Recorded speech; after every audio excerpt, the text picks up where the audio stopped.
My sister threw red wine on my dress uniform in the middle of her engagement dinner, and for 3 seconds, nobody moved. Not my mother, not my father, not the 40 people packed into the private dining room with their champagne glasses and polished shoes and polite little smiles. The Cabernet hit my chest cold. It spread across the ribbons I had earned in places my family was not cleared to hear about, soaking into the dark blue fabric, dripping from the edge of my jacket onto my shoes. My sister, Tessa, stood there with an empty wine glass in her hand and a satisfied little smile on her face. "Maybe now," she said, loud enough for everyone to hear, "you'll stop acting like that uniform makes you important." A few people laughed before they realized she had gone too far. Her fiancé, Grant, did not laugh. Grant Keller was an Army Ranger, 3rd Battalion, combat deployments, quiet eyes, the kind of man who usually noticed everything. Until that night, he had believed every small, poisonous thing Tessa had told him about me. Then my soaked lapel shifted. He saw the patch underneath. His face went pale. "Tessa," he barked, standing so fast his chair scraped the floor. "Stop talking." She rolled her eyes. "Oh, please, it's just Caleb." Grant stared at the patch like it had changed the temperature in the room. "No," he said, "you have no idea what you just did. The reason my family never knew what I did was simple. They were not allowed to know. For 8 years, I worked inside a secure facility outside Fort Belvoir, in rooms with no windows, no phones, no casual conversations, and no forgiveness for loose mouths, signals intelligence, officially, pattern of life analysis. More specifically, I sat inside a skiff under fluorescent lights and built target packages for operations that would never make the news. My job was not dramatic from the outside. No door kicking, no speeches, no photos in sunglasses beside helicopters, just screens, fragments, intercepted movement, broken signals, human habits turned into coordinates, and the constant knowledge that if I missed one detail, somebody else's son might not come home. I was good at it. Good enough that 6 months earlier, I had been selected for a joint task force most people in my own command would never get near. The patch on my uniform was not decoration. It was not something you bought online. It meant access, trust, and work performed at a level my sister could not imagine. But I could not explain that, so Tessa filled the silence herself. To her, classified meant fake, quiet meant embarrassed, and my discipline became proof that I was nothing more than a paper pusher, pretending to matter. Tessa did not start by throwing wine. People like her rarely begin with the final cruelty.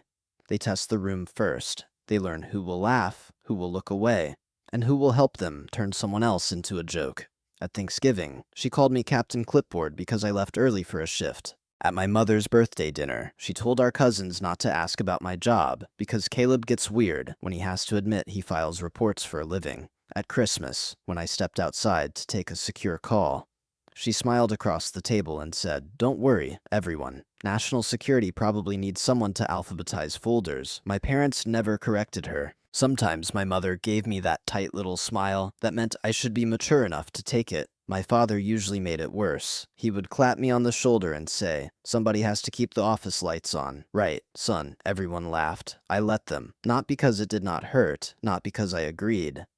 Because operational security had been beaten into me harder than pride ever could be. You do not clarify, you do not defend, you do not feed curiosity. So Tessa kept building a version of me that made her feel taller, and my family helped her hold it up. The first time Tessa made me small in front of Grant, it was at an Army-Navy watch party in her apartment. I almost did not go. I had been awake for 34 hours, rebuilding a movement profile from signal fragments that refused to line up cleanly. My eyes burned. My hands had that faint caffeine tremor I hated. But Tessa had texted 3 times, saying it would mean a lot if her big brother showed up. So I showed up. Her apartment was packed with Grant's Ranger friends, loud men with deployment tattoos, close haircuts, and the kind of confidence that comes from surviving things they do not explain at parties. "There he is," Tessa announced when I walked in. "My brother Caleb. He works for the government." One of Grant's friends grinned. "What kind of work?" "Intelligence analysis," I said. Tessa laughed before I could finish. "He means Microsoft Excel with a clearance badge." The room chuckled. Grant smiled. Not cruelly at first. "Hey, support roles matter, man. Somebody's got to keep the paperwork moving." "Right," I said.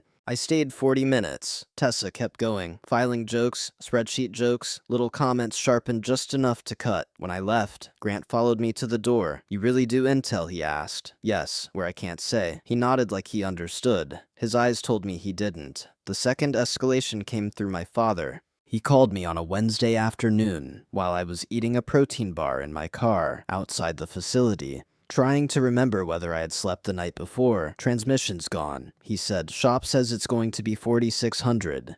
Your mother and I are stretched thin right now." I did not ask many questions. I never did when my family said emergency. I sent the money before my lunch break ended. It was not the first time. I had covered my parents' mortgage gap once, my mother's dental bill twice, and at least a dozen of Tessa's sudden disasters that somehow always involved rent, credit cards, or something she needed just this once. 2 weeks later, Tessa posted photos from a rooftop restaurant in DC Grant's birthday. Champagne, oysters, a black dress with a designer label visible in one shot. The caption said, "When your man deserves the best."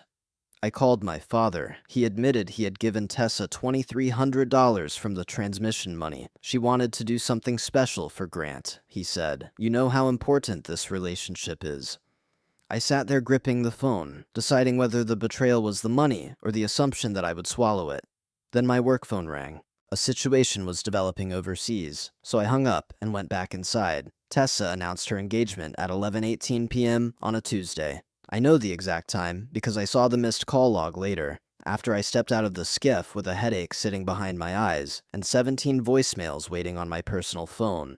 When I called her back, it was almost 2 in the morning. She answered like I had committed a crime. You couldn't pick up once she snapped. I got engaged. Caleb. Engaged. And my own brother couldn't answer his phone. I was working. You're always working. Or you say you are. There was noise behind her. Laughter. Music. Grant's voice somewhere in the background. "You know what Grant said," she continued. "Actual military people make time for family. They don't hide behind office meetings." My jaw tightened. "Tell Grant actual military people understand operational security." "Oh my God, there it is again." She laughed, sharp and tired. "You sit in a building. Stop acting like you're on a raid." I said nothing. "Anyway," she said, suddenly brighter. "We're doing the engagement dinner next month. Private room, Capitol Grill. You're paying. Tessa, you owe me. You're my brother. Act like it." I sat under the blue glow of classified monitors, watching a target pattern update in real time, and realized my sister no longer wanted me present. She wanted me useful. 5 days before Tessa's engagement dinner, a package I had built finally went live. I had spent 2 months on it. Pattern of life work is not glamorous. It is hours of watching fragments become habits. A signal appearing near the same market every third morning. A courier changing routes after prayer. A truck stopping 7 minutes too long outside a compound nobody admitted existed. That morning, the operation came back clean. High-value target removed, no civilian casualties, no friendly losses. By noon, Colonel Nora Whitcomb called me into her office. She was the kind of officer who did not waste praise. 24 years in intelligence, 3 combatant commands, and a stare that made junior analysts sit straighter without knowing why. "Captain Mercer," she said, closing the folder in front of her. "That was exceptional work. Thank you, ma'am. The team lead specifically credited your analysis. Your route prediction kept them out of a secondary ambush site." I kept my face still, but something in my chest loosened. She studied me for a moment. "When was the last time you slept?" "I'm fine." That was not my question. I looked down. 3 hours. Maybe 4. Her expression hardened, not angry, concerned. "You save lives in this building, Caleb, but this job will take everything if you let it. Make sure there's something outside these walls worth protecting." I thought of my family, then I looked away. The engagement dinner was at the Capitol Grill at 6 Aussie sharp. I arrived at 5:58. That was how I was trained. Early enough to be accountable, not early enough to draw attention. My dress blues were pressed, my shoes polished, ribbons aligned by muscle memory, even though my hands were shaking from too much coffee and not enough sleep. Tessa had insisted I wear the uniform. "Grant thinks it'll be cute," she had said, like a little military theme. I should have refused. The private room was decorated in white and gold, with candles on the tables and a wall of flowers behind Tessa's chair. 40 people filled the space. Her friends, Grant's ranger buddies, our parents, cousins who only appeared when someone else was paying. By the time I sat down, the bill had already crossed $3,000. My seat was in the back corner, beside the service station, where waiters kept reaching over my shoulder for water pitchers and clean silverware. Grant sat at the center beside Tessa. My parents sat near them, smiling like hosts. I ordered water across the room. Tessa kept looking at me, whispering into Grant's ear, then laughing. I remember thinking she looked happy, not kind. Happy. There is a difference. Around 8. Tessa stood with her wine glass raised. The room quieted immediately. She had always been good at becoming the center of a room, and making everyone believe it was natural. "I just want to thank everyone for being here," she said, smiling at Grant, "especially the man I'm about to marry, my hero, my actual warrior." Grant grinned, embarrassed but pleased. Then Tessa turned toward me, and of course, my big brother Caleb, who escaped his office cubicle long enough to celebrate with us tonight. A ripple of laughter moved through the room. I kept my hand around my water glass. "I know spreadsheets can be demanding," she continued, "but we appreciate the sacrifice." Grant lifted his beer. "Hey, support staff matters," one of his friends laughed. "PowerPoint commandos need love too," another added. "Death by Excel, brother." The laughter got louder. Tessa leaned into it, eyes bright from wine and cruelty. "Honestly, Caleb's problem is jealousy. Grant serves for real. Caleb just wears the costume." The room shifted. Some people stopped smiling. "Tessa," I said quietly. "No." She picked up her glass. "You love that uniform so much. Let me make it honest." Then she threw the wine. It hit my chest, cold and red, spreading across everything I had stayed silent to protect. For a moment, the only sound was wine, dripping from my jacket onto the hardwood floor. My ribbons were soaked. My shirt was stained through. Red drops slid off my sleeve and landed on the shine of my shoes. My mother looked at the mess before she looked at my face. Then she sighed. "Caleb, please go clean yourself up. You're embarrassing your sister." My father nodded, already reaching for his napkin like this was a spilled drink, not an assault. "Take a breath, son. Step outside." I looked at both of them, and finally understood. They had never failed to see me. They had chosen not to. I stood up slowly. Not because I wanted drama. I had no energy left for drama. I just wanted to leave the room, take off the ruined uniform, and stop letting people who had never respected it stand close enough to stain it. Wine ran down the front of my jacket as I turned toward the door. The wet fabric pulled tight across my chest. My lapel shifted open, and Grant saw the patch. Everything about him changed. His face went flat first, then pale. His eyes locked onto the insignia under my lapel, like the rest of the room had disappeared. He pushed back from the table so fast his chair scraped across the floor. "Wait," he said, voice rough. "That's a joint task force patch." Tessa scoffed. "Oh, don't start. He probably bought it online." Grant turned on her. "Shut up." The word cracked through the room like a command. Tessa froze.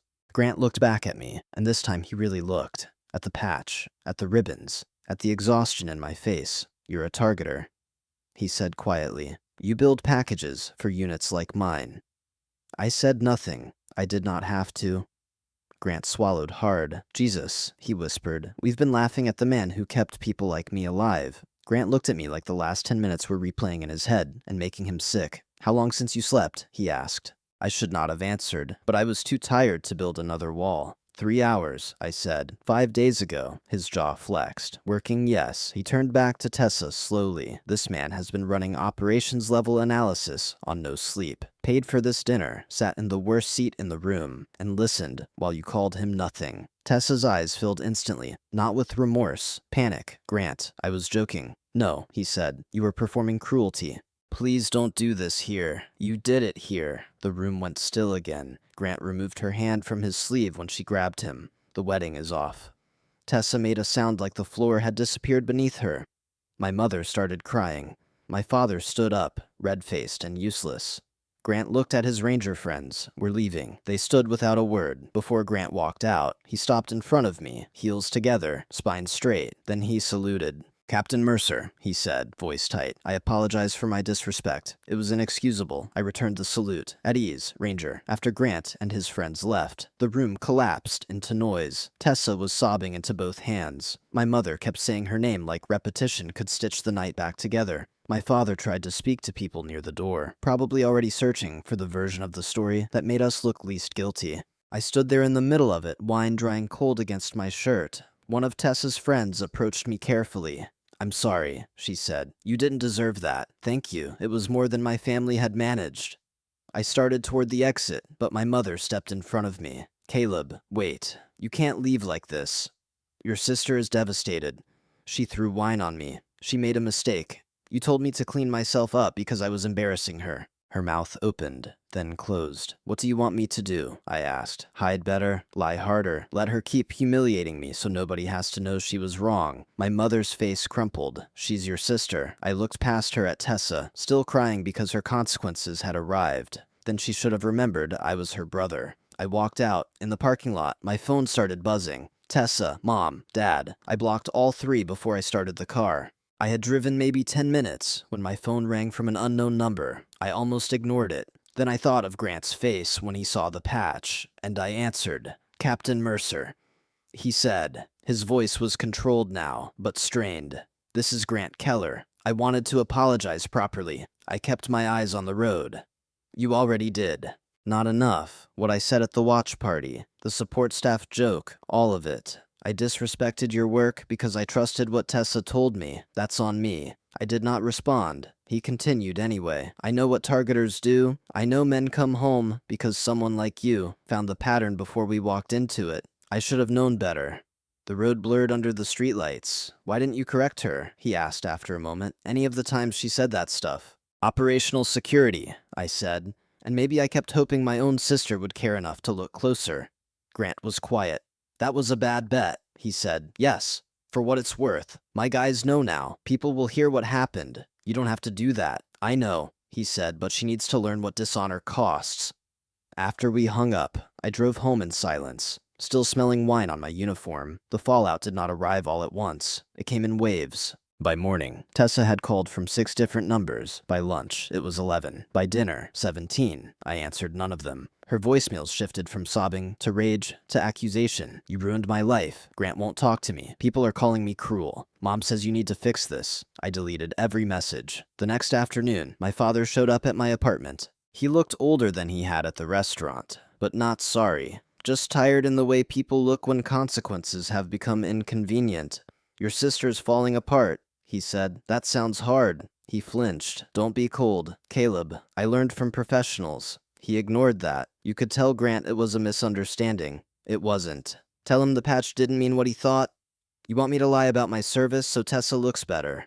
I want you to help your sister. I have helped her for years. Rent, credit cards, emergencies, that dinner, and the transmission money you gave her for Grant's birthday. His face went gray. You knew you never asked what I sacrificed. You only asked what I could pay. For once. He had nothing to say, so I closed the door. On the 3rd day, Colonel Whitcomb called me into her office. Sit down, Mercer. I sat. Her desk was too clean, the way senior officers' desks get when they have already made a decision and are only waiting for you to understand it. I received a call this morning from Staff Sergeant Grant Keller, 3rd Ranger Battalion. My stomach dropped. Ma'am, whatever he said, it was a family matter. It won't affect my work. She held up one hand. He said you handled an ugly public situation with restraint. He also said your sister threw wine on your dress uniform and called you worthless in front of 40 people. I looked at the floor. It was personal. No, she said. It was corrosive. That made me look up. Colonel Whitcomb's voice stayed calm, but there was steel under it. This job is hard enough without going home to people who treat your silence like weakness. You do not owe your family access to your life if they cannot respect the boundaries your work requires. I did not trust myself to answer. She slid a folder across the desk. 2 weeks leave, effective immediately. Ma'am, I don't need. That was not an offer. Captain, for the first time in months, I stopped arguing with exhaustion. Yes, ma'am. I left her office with mandatory leave and a strange, unfamiliar feeling in my chest. Relief. The first week of leave was quiet in a way that felt almost suspicious. I turned off my personal phone and left my work phone in a drawer. I slept 10 hours, woke up, drank coffee while it was still hot, and read a book that had nothing to do with threat networks, signal routes, or human movement patterns. On the 3rd day, I went to the gym. On the 4th, I cooked dinner instead of eating something wrapped in plastic under fluorescent lights. By the 5th, my hands had stopped shaking. Grant emailed once. Subject line aftermath. He wrote that Tessa had been calling him nonstop. My parents, too. He had blocked them. The story had spread through his ranger circle, not as gossip, but as a warning about arrogance, dishonor, and mistaking quiet people for weak ones. Tessa's friends were distancing themselves. Someone from the dinner had told her employer. My parents were apparently insisting it was all a misunderstanding, but nobody believed them. I read the email twice, then I deleted it. Not because I did not care, because for the first time in years, I understood that consequences did not require my supervision. Tessa had created the blast. I was allowed to step outside the radius. My mother brought Tessa to my apartment during the second week of leave. I almost did not open the door. Tessa stood behind her with red eyes, no makeup, and the posture of someone who had discovered that public humiliation felt different when she was not the one controlling it. 5 minutes, my mother said, please. Against my better judgment, I let them in. Tessa sat on the edge of my couch and started crying before she spoke. I'm sorry, she said. I didn't know what the patch meant. I didn't know what you actually did. That was never the requirement, I said. You didn't have to know classified details to not treat me like garbage. She flinched. I was jealous. She whispered, you were always steady, always smart. Everyone acted like you were boring, but I think I knew you weren't. I think I made you smaller because standing next to you made me feel like less. My mother put a hand on her shoulder. She made a terrible mistake, Caleb, but family forgives. I looked at her. Does family throw wine on each other? My mother's mouth tightened. Does family steal emergency money and call it love? Does family laugh for 3 years while one person gets turned into a joke? Tessa stared at the floor. I paid your rent, I said to her. Your credit cards, your emergencies. I paid for the dinner where you called me nothing. I didn't mean you did. That's why it worked. Silence filled the room. I'm done being useful to people who only remember I exist when something needs paying, I said. No more money, no more cover stories, no more punching bag. My mother's voice sharpened. You're being cruel. No, I said. I'm being finished. They left 20 minutes later, for once. I did not follow them emotionally after the door closed. I did not hear from Tessa again after that. My parents sent emails over the next few months. Birthday messages, a Christmas card, short, polished sentences that sounded like they had been written by people trying to step around a stain on the floor without admitting who spilled it. None of them said, we were wrong. None of them said, we should have protected you. So I did not answer. 3 months after the dinner, Colonel Whitcomb called me into her office again. This time, there was no folder about leave. There was a promotion packet on her desk. Congratulations, Major Mercer, she said. For a second, I just looked at her, then I stood straighter. Thank you, ma'am. She had recommended me for a position at SOCOM headquarters in Tampa. More responsibility, better resources, harder work. The kind of assignment people spent entire careers trying to earn. I accepted before I could talk myself out of wanting something good. The day I packed my apartment, Grant texted me. Heard about the promotion, sir. Well earned. Some people don't deserve access to your life just because they share blood. Stay safe. I saved the message. Not because I needed permission to walk away. Because it reminded me that respect is not inherited. It is proven. 1 year later, Tampa felt like a different life. The work was still hard. The hours were still brutal. But the people around me understood the weight of silence. They did not confuse quiet with weakness or classified with fake. They measured competence by what you carried, not how loudly you announced it. I made friends there, real ones, operators, analysts, logisticians. People who knew that some of the most important work in the world happened in rooms nobody could talk about afterward. I started therapy with a civilian psychologist named Dr. Lena Park. She specialized in military families and men who had spent too long believing endurance was the same thing as health. You were not responsible for managing their disappointment in the version of you they invented, she told me once. You were responsible for living with integrity. You did. On the anniversary of the dinner, Grant's older brother sent me a message. He said Grant told the story to younger Rangers as a lesson in humility. Respect the quiet ones. They may be the reason you made it home. That evening, I ran along the water as the sun turned the bay gold. My phone buzzed. Colonel Whitcomb, Mercer. How fast can you get to MacDill? 20 minutes. Ma'am. I turned back toward my apartment, and for the first time in years, I felt peace. Some people will never see who you are. That is all right. You only need to stop disappearing for them. If this story stayed with you, consider subscribing for more family drama stories about truth, boundaries, and the moment people finally stop accepting disrespect.